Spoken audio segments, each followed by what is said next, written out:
Mi invitado de hoy recibió en el año 2006 el Premio Nacional de Cine en Cuba, su país. No sé si el reconocimiento compensa en alguna medida los años de continua creación y la valía de su legado. Lo que sí me consta es que la suya es una obra de excelencia. Enrique Pineda Barnet, bienvenido al programa. Gracias. Bueno, y gracias por recibirnos en su casa. Gracias. Es nuestro set hoy.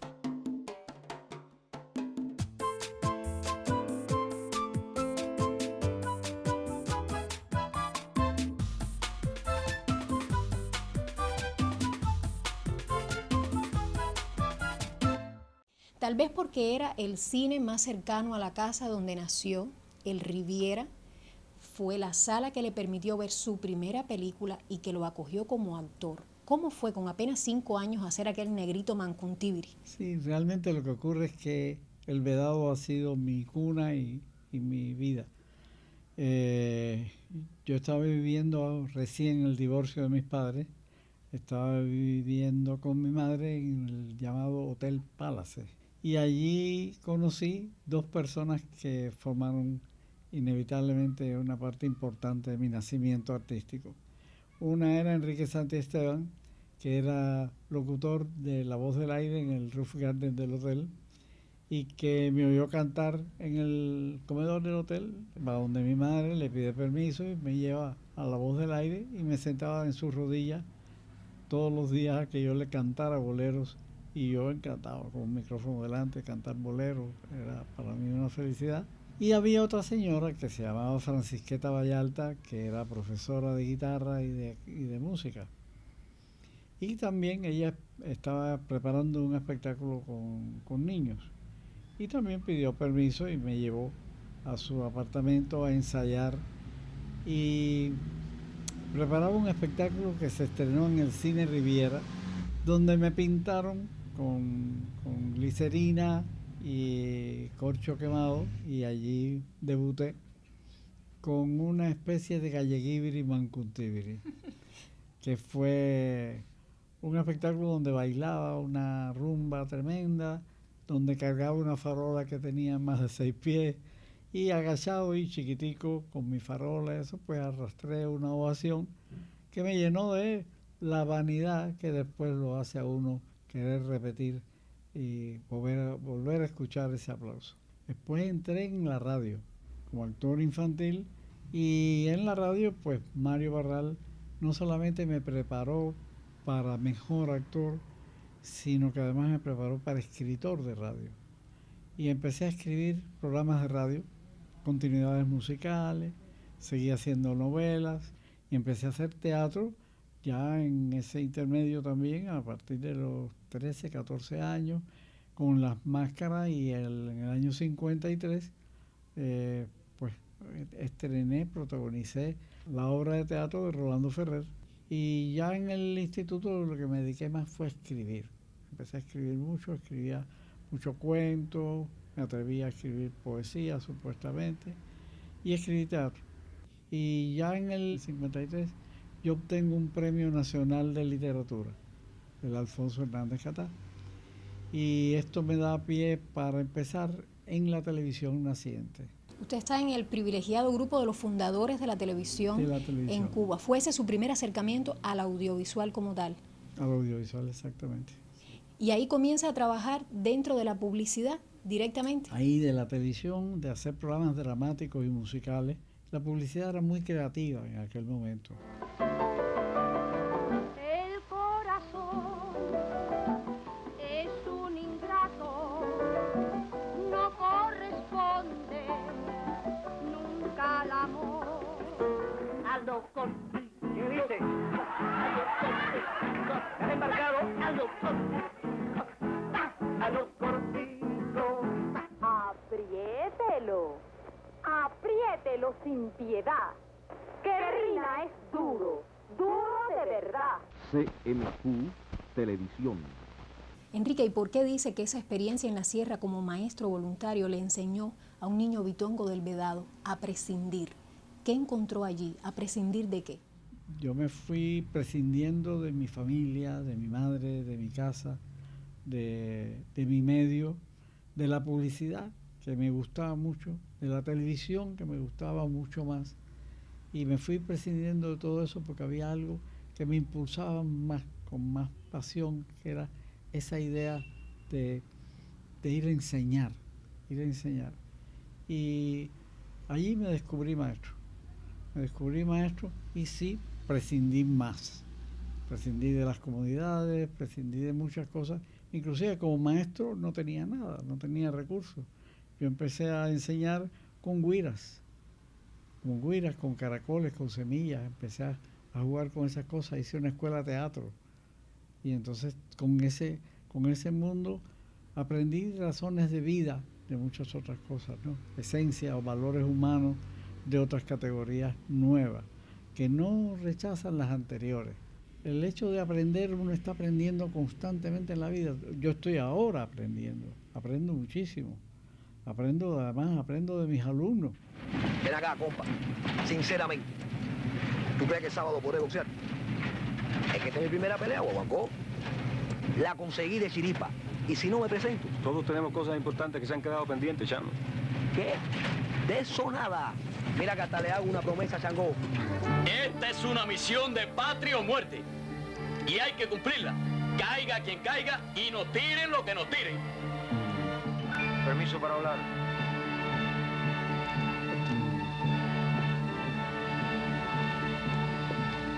Puede. Mire, sargento. Es que yo estoy muy enfermo. Las órdenes se cumplen y no se discuten.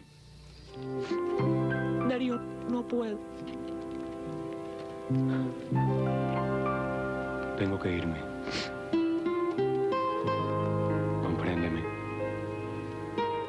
Un poquito después, usted decide pedir asilo, para usar su propia frase, en el ICAI.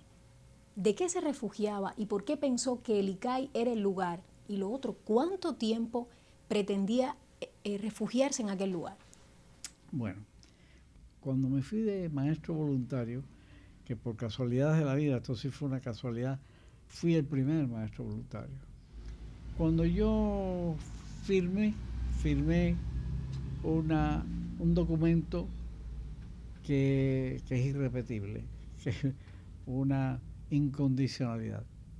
¿Qué quiso decir esto? Que al destacarse el maestro en la sierra, pues viene un momento en el que la revolución tiene otras necesidades.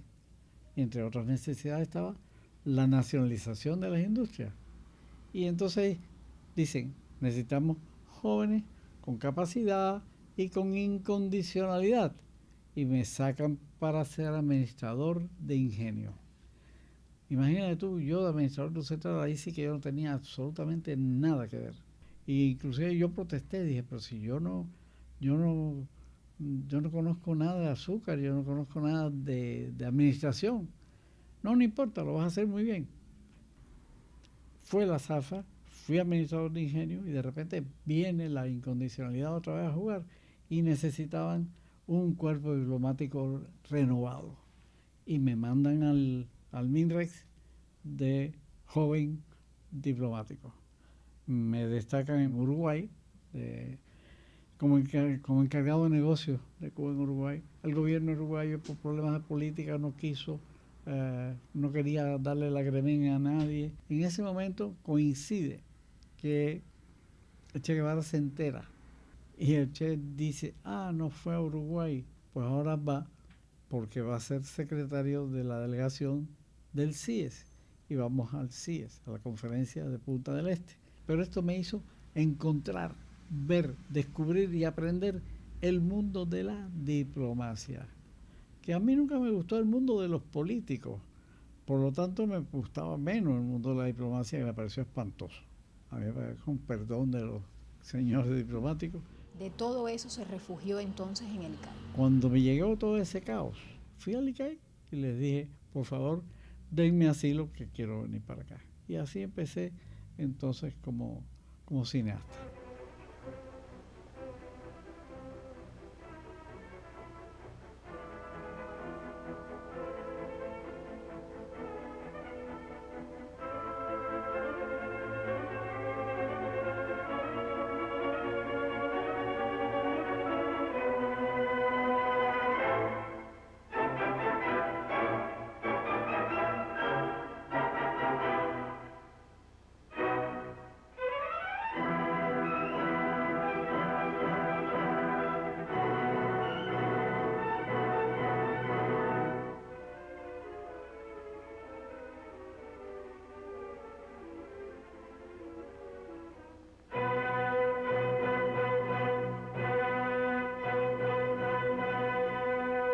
Y si no le gustaba el ballet, porque su primera película como director está dedicado a un clásico ¿Quién de la te dijo danza? que no me gustaba el ballet? Bueno, digo yo, usted le dijo a Alicia y a Fernando Alonso que le dieran elementos, que le convencieran, que le diera argumentos de Eso que sí. aquella era la obra que usted quería hacer. Eso sí es verdad.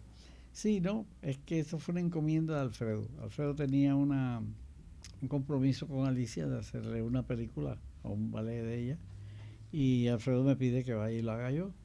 Y yo le expliqué a Alfredo, siempre soy franco, abierto, así. Le dije, mira, Alfredo, es que a mí no me gusta el ballet clásico. ¿Cómo no te gusta? No, no me gusta el ballet clásico, pero comprendes el valor, la significación de Alicia y de Fernando en la cultura nacional. Hombre, por supuesto, ante ellos me quito el sombrero. Bueno, pues ve a hablar con ellos y diles que quieres filmarles un ballet, que escojas, que tú puedas escoger un ballet que te guste. Fui, hablé con Fernando y Alicia y les dije, vengo a confesarles que a mí no me gusta el ballet clásico. Horror. Eso fue el pecado capital para todo el mundo. Y entonces, yo suavicé, porque también vi las caras aquellas y dije, bueno, pero si ustedes me enseñan a amar el ballet, yo estoy en disposición. Y bueno, pues me enseñaron, no a amar el ballet, pero me enseñaron a apreciarlo, a valorarlo, a verlo de otra manera. Y desde por ahí empecé. Les dije, bueno, pero yo quiero un ballet que no tenga maripositas, ni angelitos, no, que sea lo más realista posible. Entonces me lancé por la historia de Giselle, que me pareció una historia más clásica, más romántica, más potable.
¿Usted ha dicho alguna vez que luego de la presentación de La Bella de la Alhambra, cuando usted salió al lobby del cine y vio la reacción del público, usted vivió como un fin de año y todos sus sueños se hicieron realidad?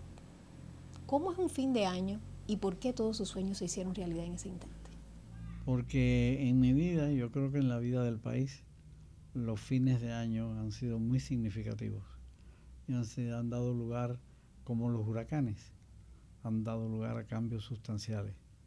Y para mí fue muy lindo porque estrenamos la película no en el ICAI, estrenamos la película en el Premio Caracol de la UNEAC a mediados de año.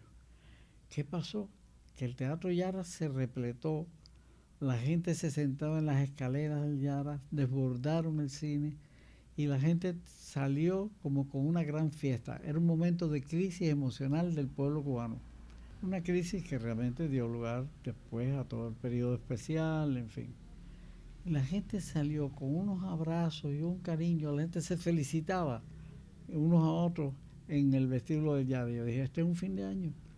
¿Cuándo hay que estrenar oficialmente la película? El fin de año. Y la estrenamos del 89 para el 90, a las 12 de la noche. Simultáneamente en todos los cines de la ciudad. A las 2 semanas teníamos 2 millones de espectadores, que era un récord tremendo en aquel momento. ¿Qué fue lo que se le metió en la cabeza? Estás arrebatada, completamente arrebatada. ¿Cómo vas a dejar el teatro por un mequetrefe? Pero díselo bien, óyelo bien. Si te va tú, la voto a ella también, ¿sabes? ¡La voto!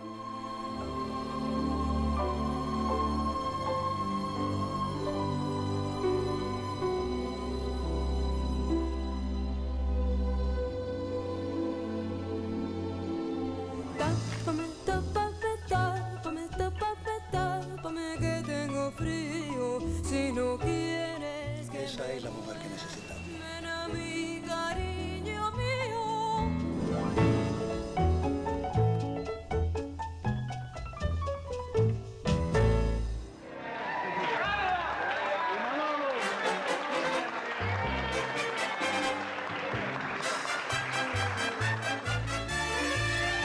Raúl Rodríguez es un amigo que usted llama su director de fotografía histórico.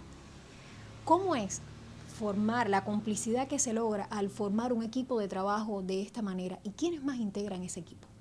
Mira, la complicidad es algo que fluye subliminalmente, subterráneamente también. Ahí está incorporado Raúl Rodríguez, porque Raúl está trabajando conmigo desde que yo llego al ECAI. Y él empezó a trabajar también como camarógrafo desde ese momento. Y se ha ido nutriendo esta interrelación con otros miembros más. Y se va nutriendo con savia nueva, pero están ahí. Hay un grupo que son los leales, los permanentes, que están ahí. Algunos de estos leales ha sido cómplice, y digo cómplice en el sentido de que ha disfrutado de un proyecto muy particular que usted en esa vocación insaciable de maestro fundó y que responde al nombre de Ana.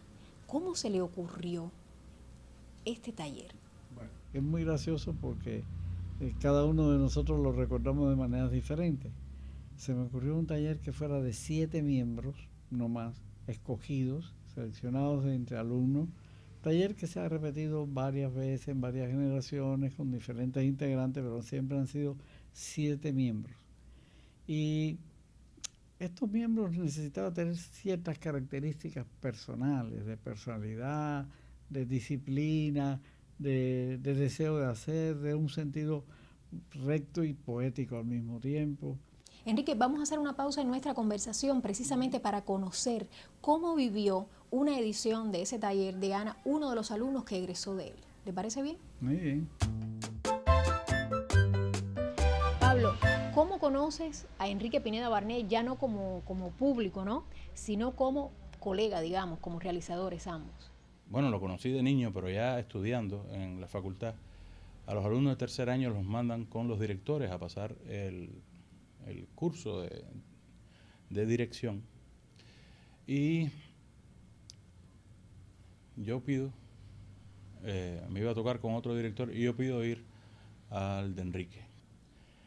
Y al final de los 6 meses, después que somos evaluados por Enrique, en los bajos de este edificio, Said, que es un miembro, o uno de los estudiantes que estaban en él, se me acerca y me dice, tenemos la idea de proponerle a Enrique crear un grupo de creación, continuar. Enrique estuvo de acuerdo, por supuesto, y yo creo que ya veníamos manejando, pero se hizo toda una gran tormenta de ideas y llegamos a la conclusión de que debería llamarse así, Arca, Nariz y Alambre. El arca era o es para salvar todo lo que no es. La nariz porque es exploración, porque es olfato, bueno, en realidad porque incluso se usa en el sexo. Y el alambre es así, por un homenaje a la bella de la Alhambra y por el alambre, que nos acerca, porque nos aleja, porque es el horizonte. Y entre las distintas experiencias curriculares que tiene un realizador durante su etapa de formación, ¿qué lugar ocupa este taller con el método Ana del maestro Enrique? Realmente en Ana estaba la teoría esa que quizás nos faltaba por H o por B en la facultad. El conocimiento desde la plástica, desde la arquitectura, desde la psicología, porque todos los sábados teníamos un invitado, o un psicólogo, o un plástico, o un arquitecto. Tuvimos la suerte de tener al método de Tomás Piar como director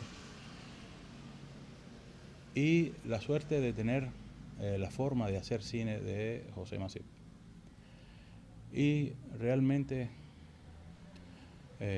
yo creo que a la hora de llevarlo a la práctica, yo utilizo, según las circunstancias y el momento, estos métodos de una manera que yo recuerdo con mucha frescura y además me doy cuenta que son tremendamente válidos.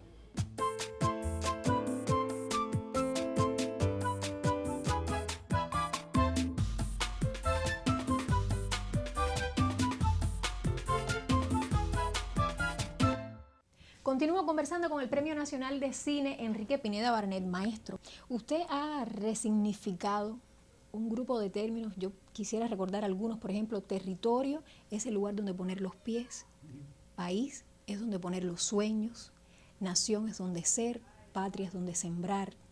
Yo le quisiera pedir que hiciera lo mismo con dos términos más. Uno es el cine y el otro es el vedado. El vedado, yo escribí un trabajo muy largo que se llama Aquello que me es vedado. Es decir, aquello que me es vedado es lo prohibido. A mí me parece hermosísimo, codiciable lo prohibido. No hay un pecado mejor que el que se puede asumir con dignidad, con decoro, con amor, pero que uno puede asumirlo.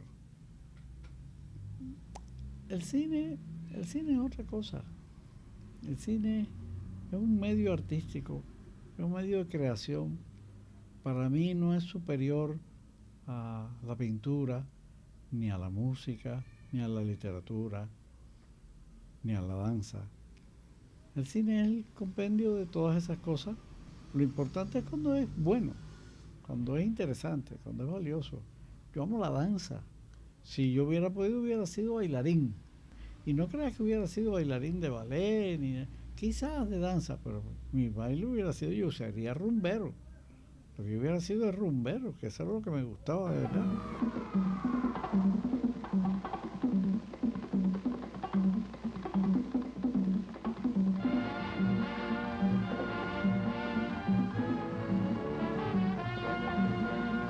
Bueno, ¿y de qué hay que operarse? Hay que operarse del odio. ¿Y de qué se ha operado usted además? Yo me operé, bueno. En este sentido. En ese sentido, sí. Pues físicamente me he operado un millón de cosas. Pero eso no importa. Me he operado desde el corazón hasta los ojos. Bueno, lo primero que hay que operarse es del odio. El odio es una ponzoña, es un cáncer que le hace más daño al que odia que al odiado. Con el odio la roña, y con la roña la envidia, el rencor, la mediocridad, todo eso hay que operarse, porque todo lo que uno presenta es esto que sobra, ese adorno, tanto el adorno como el defecto que sobra, hay que operarlo, hay que eliminarlo. Y me parece tan terrible esa necesidad, esa vanidad de trascender, de creerse el centro de todo, que está a veces bondadosamente en un escritor, en un filósofo, en cualquier pensador, en cualquier artista creador, en los científicos también, pero sobre todo en los políticos, creerse que son el ombligo del mundo y que pueden dominarlo todo, que pueden controlarlo todo y que se lo merecen todo, a mí me parece algo abominable. Y entonces, ante eso digo, caramba, hay que prepararse para ser olvidado. Virgen de la Reconciliación.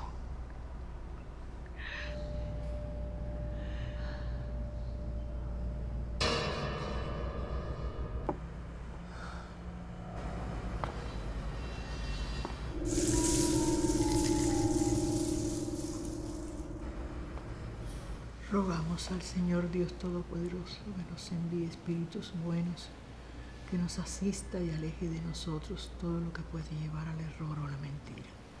Si en esta reunión hay alguien atraído por el mal, que se le abran los ojos a la luz y que Dios los perdone. Quiero que me hable de una socia, a propósito de esa alegría, ese brillo lindo que tienen los ojos. Una socia que usted tuvo, no, que usted tiene y que se llama Esperancita. Esa es mi mamá. ¿Por qué era su socia? Mi socia era porque era mi cómplice, mi amiga. Fuimos una relación muy hermosa. Éramos cómplices, éramos colegas, una sola cosa, es un sentimiento muy hermoso y que me lleva siempre bien.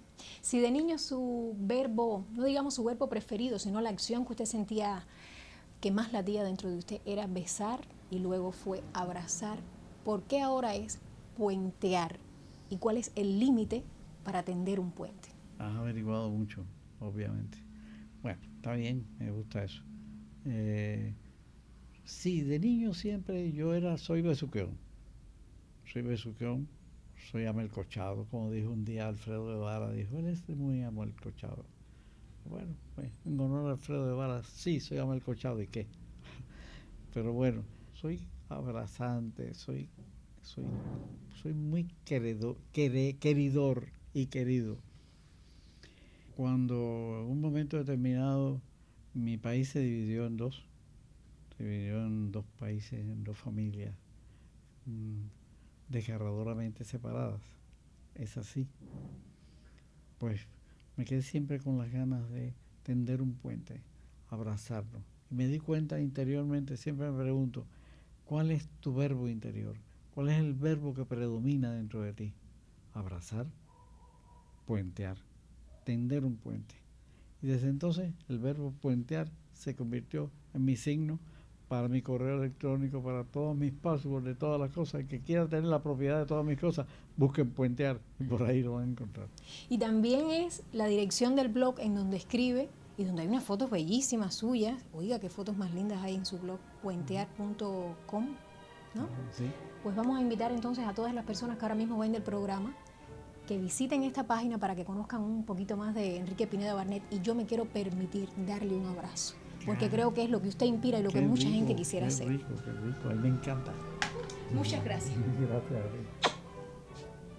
De verdad, por ser amelcochador y queridor y por toda la obra linda que le ha regalado. Gracias.